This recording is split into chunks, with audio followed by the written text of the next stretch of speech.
Hello, hello, hello, amazing people. This is Firdaus from Modesty Mommy Life, and welcome. Welcome if you're new. Welcome if you're coming back to see more. Today we're gonna be making a simple dish here, and let's get going. So as you can see, we are making spinach dip, and let's talk about the ingredient. I'm using frozen spinach and frozen okra. I'm using a canned tomato. You can use fresh tomato, but I don't have it, and I have canned tomato, and that's what I'll be using. What else do I have? Garlic, onion, of course, oil. And as you see, I am putting everything in the blender. I'm all about what do you call it? Simplifying things. I wanted to do as little step as possible. If I can do things in 2 step, it will be done in 2 step. Anyway, I'm putting all my all ingredient except the okra and the spinach, and we will blend it very well.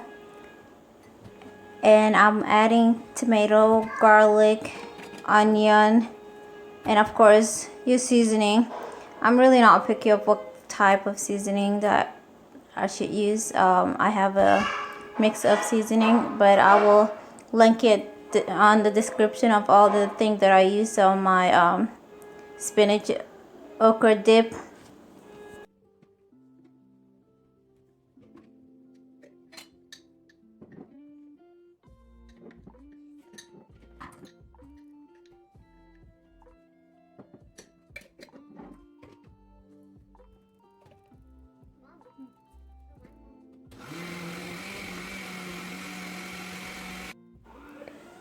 And now we're gonna start putting everything in the pan, and I have onion there,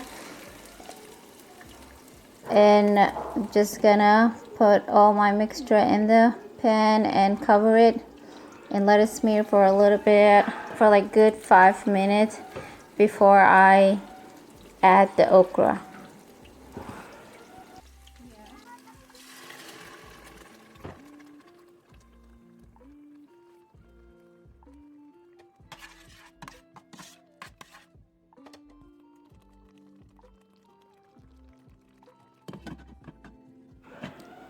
Here I added a half a cup of water, so that way the okra will cook very well.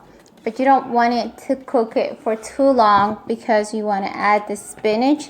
So just make sure that the okra cooks for a good like 5 minutes, and in between just make sure you check on it. You use your spatula to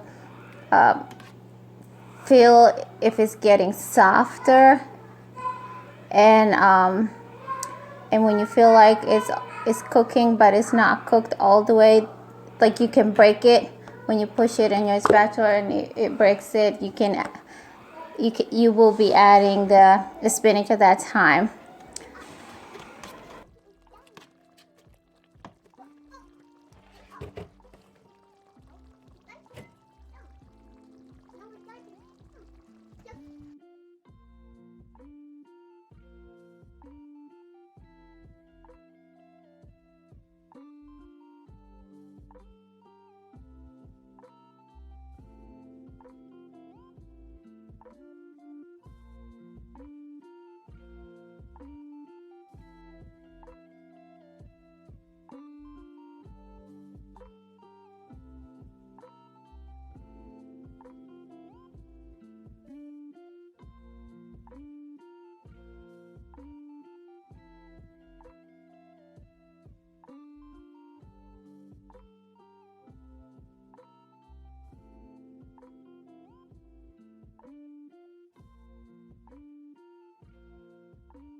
So after roughly about like 5 to like 7 minutes, we are adding the spinach, and as you can tell, my spinach were frozen, and I didn't have enough time to let it sit out and melt the ice, so I'm just kind of breaking it into half so it will fit into the pan, and let the heat do its job, if you know what I mean. Like, just put it there, cover it, and it will melt.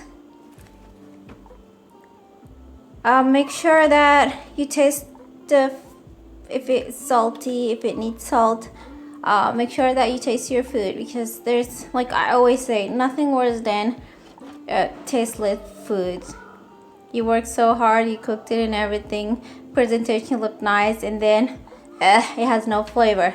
That is the worst thing you could do to yourself. So make sure you taste your food, and everything looks perfect before you finish it. So, and also continue to mix it here and there, come to so that way the spinach doesn't get stuck at the bottom of the pan.